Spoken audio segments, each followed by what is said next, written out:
В октябре 2019 года житель Уфы Артем Мазов увез своих сыновей после семейного конфликта, 5-летнего Славу и 8-летнего Илью. Спустя 8 месяцев тело детей найдут в реке далеко друг от друга. Автомобиль останется на берегу, а сам отец бесследно исчезнет. Самое странное, что спустя 2 года его неожиданно заметят в другом городе, но поймать мужчину так и не удастся. Что произошло в тот осенний день? Куда исчез Артем Мазов? И почему эта история до сих пор остается одной из самых загадочных в Башкирии? 20 июня 2020 года. На пульт спасательной службы поступает звонок от случайного прохожего. Мужчина сообщает, что заметил в воде темный силуэт. Через несколько минут к месту уже направляются спасатели. Тогда никто еще не знал, что эта находка поставит точку в многомесячных поисках. Когда тело поднимают на берег, подтверждаются самые страшные опасения. Это 5-летний Вячеслав Мазов,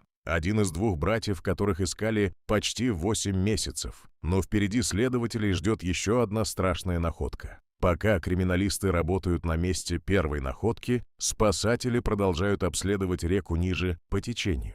Все понимают, кого именно ищут дальше, но никто не хочет произносить это вслух. Через несколько часов поисковые лодки смещаются в район острова Казарес. Место находится в десятках километров от первой находки. Сильное течение все это время несло воду дальше по реке. Именно там спасатели замечают еще один подозрительный объект среди коряг и речного мусора. Через несколько минут худшие опасения подтверждаются. Это 8-летний Илья Мазов, старший брат Вячеслава. Поиски, которые продолжались почти 8 месяцев, заканчиваются самой страшной развязкой. Новость быстро распространяется по всей Башкирии. Люди, которые месяцами следили за поисками, до последнего надеялись на чудо. Но теперь надежды больше нет. Для добровольцев это становится тяжелым ударом. Многие из них выходили на поиски почти ежедневно. Зимой, весной, в любую погоду. Сотни людей прочесывали леса вокруг Уфы.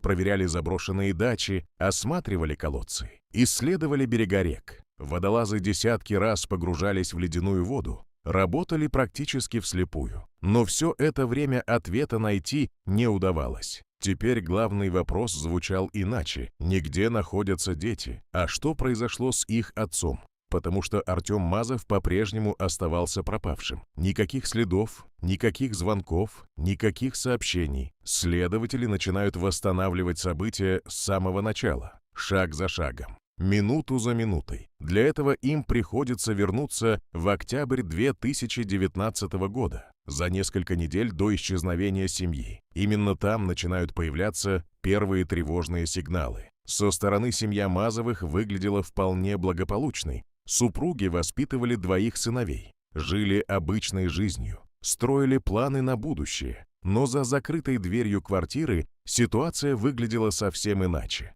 Конфликты становились все чаще, напряжение постепенно нарастало. По словам Эльмиры, муж все сильнее контролировал ее жизнь. Его интересовало буквально все. Куда она ходит, с кем разговаривает и почему задерживается даже на несколько минут. Со временем постоянные подозрения начинают разрушать отношения. Ссоры происходят все чаще, а разговоры о будущем превращаются в конфликты. В какой-то момент Эльмира принимает решение. Она хочет уйти. Именно после этого ситуация начинает развиваться совсем по другому сценарию. В середине октября 2019 года Эльмира сообщает мужу о своем решении. Она хочет подать на развод и начать новую жизнь. Для Артема этот разговор становится переломным моментом. Он категорически не принимает решение супруги и отказывается обсуждать расставание. По словам родственников, мужчина все чаще повторяет одну и ту же фразу: он не позволит разрушить семью, ни при каких обстоятельствах. С каждым днем напряжение только усиливается. Ссоры становятся регулярными, а атмосфера дома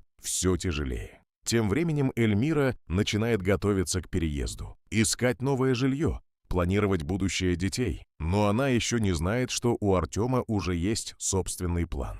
И он начинает готовиться к нему заранее. 26 октября 2019 года. Обычное субботнее утро. Ничто не предвещает беды. После очередного разговора о разводе Эльмира отправляется в магазин. Артем остается дома один. Именно тогда он начинает действовать, быстро собирает вещи сыновей, одевает детей и выводит их во двор. Слава и Илья не подозревают ничего необычного. Для них это выглядит как обычная поездка с отцом.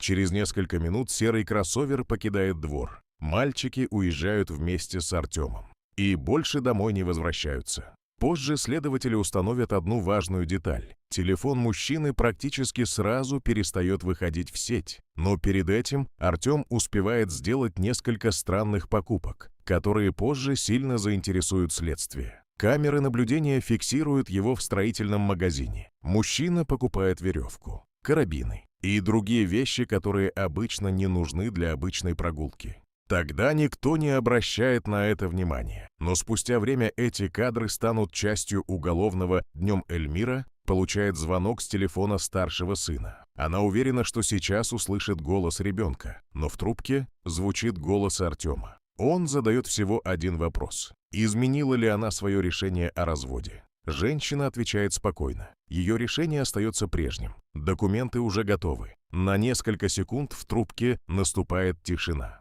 после чего разговор резко обрывается. Это был последний раз, когда Эльмира слышала голос своего мужа, и последний звонок, связанный с ее сыновьями. Сразу после разговора Эльмира пытается перезвонить сыну, но телефон уже недоступен. Она звонит снова и снова слышит автоответчик. Тогда женщина набирает номер мужа. Результат оказывается тем же. Оба телефона словно исчезли. Сначала Эльмира старается не паниковать. Возможно, дети просто находятся там, где нет связи, но с каждым часом тревога становится все сильнее. Вечером она вновь пытается дозвониться. Безрезультатно. Никто не отвечает. К этому моменту приготовленный ужин уже давно остыл, а детские комнаты остаются пустыми. Ночью женщина начинает обзванивать родственников, но никто не знает, где находятся Артем и дети. Через некоторое время появляется первая зацепка. Кто-то сообщает, что видел автомобиль Артема возле профилактория «Речные зори».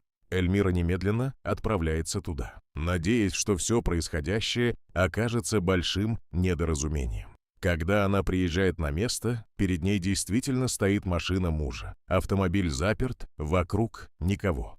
Только тишина и темный лес неподалеку. Женщина заглядывает внутрь через стекло. На сиденьях лежат детские вещи, но самих детей нет. Она несколько раз дергает ручки дверей, стучит по стеклу, зовет мужа, но ответа не получает. В тот момент Эльмира еще надеется, что Артем скоро вернется, что всему найдется объяснение. Но чем дольше она находится возле машины, тем страшнее становятся мысли. На следующее утро в полицию поступает заявление о пропаже. Начинается официальное расследование. Первые дни следователи рассматривают разные версии: семейный конфликт, добровольный уход, несчастный случай. Но очень быстро становится понятно: это необычное исчезновение. Во время осмотра автомобиля находят телефон Артема, кошелек, документы. Обычно люди, которые хотят начать новую жизнь, забирают такие вещи с собой. Но здесь все выглядит иначе. Именно тогда следователи начинают подозревать, что за исчезновением семьи скрывается гораздо более мрачная история. Следователи внимательно изучают все, что осталось в автомобиле. Каждая деталь может оказаться важной. Каждая мелочь способна привести к ответам. Очень быстро выясняется странная вещь. За несколько дней до исчезновения Артем начал готовиться к чему-то заранее. Камеры наблюдения показывают его в строительном магазине. Он покупает веревку, карабины и другие вещи, которые позже вызовут множество вопросов. Тогда это выглядело как обычные покупки. Но теперь следователи смотрят на них совсем иначе. Параллельно специалисты изучают его компьютер и обнаруживают тревожные поисковые запросы. Мужчина интересовался глубиной реки, силой течения и особенностями местности возле воды. Каждая новая находка делает картину все более тревожной. Совпадений становится слишком много. Тем временем поисковики продолжают работать возле места, где нашли автомобиль. Несмотря на холод, дождь и сильный ветер, именно тогда появляется еще одна важная улика. Служебная собака берет след от машины. След приводит поисковую группу к берегу реки. туда, где начинается густая растительность. Вскоре поисковики обнаруживают разорванный надувной матрас. Тот самый, который раньше находился дома у семьи. Рядом находят следы обуви, взрослого человека и 2 детей. Эта находка становится одним из самых важных моментов расследования, потому что впервые появляется возможный маршрут семьи. Но дальше следы внезапно обрываются, словно люди просто исчезли. В последующие недели поиски становятся крупнейшими в регионе. Сотни добровольцев приезжают на помощь. Люди обследуют километры лесов, берега рек, заброшенные постройки. Но время идет, а результатов все нет. Некоторые начинают верить, что Артем мог скрываться вместе с детьми, где-то далеко от Уфы, под чужими именами. Другие считают, что произошло нечто гораздо более страшное. Но доказательств нет ни у одной версии. И пока поисковики продолжают надеяться на чудо, следователи начинают задаваться вопросом, мог ли Артем все это время наблюдать за поисками со стороны. С каждым месяцем дело становится все загадочнее. Детей нет, Артема нет, новых следов тоже нет. Следователи проверяют десятки версий, от добровольного побега до несчастного случая, но ни одна из них не дает полного ответа. Тем временем родственники продолжают надеяться, несмотря ни на что. Они верят, что однажды раздастся телефонный звонок, и все закончится хорошо. Но постепенно становится ясно, с каждым днем шансы на счастливый финал уменьшаются. Весной 2020 года поиски продолжаются уже больше полугода. Для многих добровольцев это становится личной историей. Люди возвращаются на берег снова и снова, даже когда кажется, что проверить уже нечего. Никто тогда не знал, что ответы все это время находились совсем рядом. Их скрывала сама река. После обнаружения детей расследование получает новый импульс. Следователи начинают анализировать каждую деталь заново. Особое внимание привлекают действия Артема за несколько дней до исчезновения. Слишком многое указывает на подготовку. Покупки в магазине, изучение местности, поездки к реке.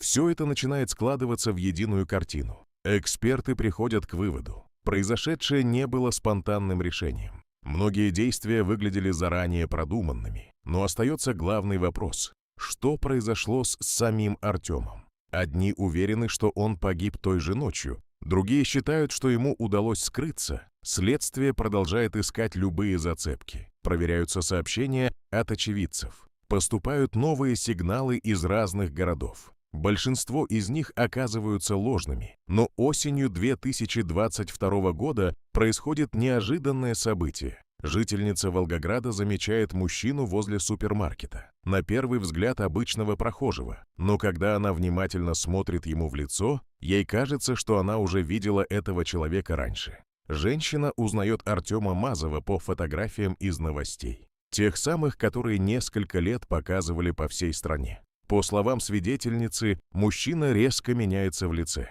закрывает лицо рукой и быстро уходит прочь. Через несколько минут полиция уже получает сообщение. Но когда оперативники прибывают на место, таинственный мужчина снова исчезает без следа. Эта новость мгновенно привлекает внимание журналистов. Неужели человек, которого искали несколько лет, все еще жив?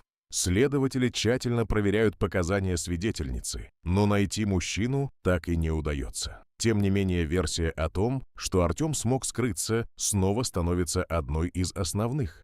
К этому моменту расследование уже располагает большим количеством данных, и многие из них вызывают серьезные вопросы. Например, незадолго до исчезновения мужчина снял крупную сумму наличных – 250 тысяч рублей. Кроме денег исчезли документы, паспорта, свидетельства о рождении детей, водительские права. Для следствия это выглядело странно. Слишком много действий указывало на подготовку. Но если план действительно существовал, почему он бросил машину возле реки? Именно этот вопрос остается одним из самых обсуждаемых в деле до сих пор. Некоторые эксперты считают, что автомобиль должен был создать ложный след, заставить всех поверить в одну версию событий. Другие уверены, что первоначальный план пошел не так. И дальше события развивались непредсказуемо. Но есть еще одна деталь, о которой редко вспоминают. Следователи обнаружили признаки того, что кто-то мог находиться возле реки еще некоторое время после исчезновения семьи. Об этом говорили найденные предметы, следы пребывания человека и некоторые улики на берегу. Если эта версия верна, значит, кто-то наблюдал за началом поисков практически с близкого расстояния. Именно поэтому история Артема Мазова до сих пор вызывает столько споров. Одни считают его погибшим, другие уверены, что он продолжает скрываться где-то под чужим именем. Следствие официально придерживается второй версии. Федеральный розыск продолжается до сих пор. Каждый год ориентировки обновляются. Эксперты создают новые варианты внешности, учитывают возрастные изменения, бороду, очки, изменения веса. Но, несмотря на годы поисков, главный фигурант этого дела так и не найден. А в одной из квартир Уфы по-прежнему хранятся вещи двух мальчиков, игрушки, школьные принадлежности, фотографии. Для матери время словно остановилось в том самом октябре 2019 года, когда обычный день превратился в кошмар. Эта история закончилась страшными находками, но не получила всех ответов. Пока Артем Мазов не найден, последняя глава этого дела остается ненаписанной. Осенью 2019 года отец посадил двух сыновей в машину и уехал из дома. Спустя месяцы поисков детей нашли, но человек, который может рассказать всю правду о произошедшем, исчез без следа. Именно поэтому дело Артема Мазова остается одной из самых загадочных и трагических историй современной России. Даже спустя годы это дело продолжает вызывать вопросы. Что на самом деле произошло в тот октябрьский день? Удалось ли Артему скрыться? Или правда оказалась совсем другой? Возможно, ответы на эти вопросы до сих пор находятся где-то рядом. А как считаете вы? Удалось ли Артему Мазову уйти от следствия? Или его история закончилась еще в 2019 году? Напишите свое мнение в комментариях. Мне будет интересно прочитать ваши версии. Если вам нравятся реальные расследования, загадочные исчезновения и истории, в которых до сих пор остается больше вопросов, чем ответов, подписывайтесь на канал. Впереди нас ждет еще много громких дел, таинственных исчезновений и расследований, которые до сих пор не дают покоя следователям и родственникам. Берегите себя и до встречи в следующем расследовании.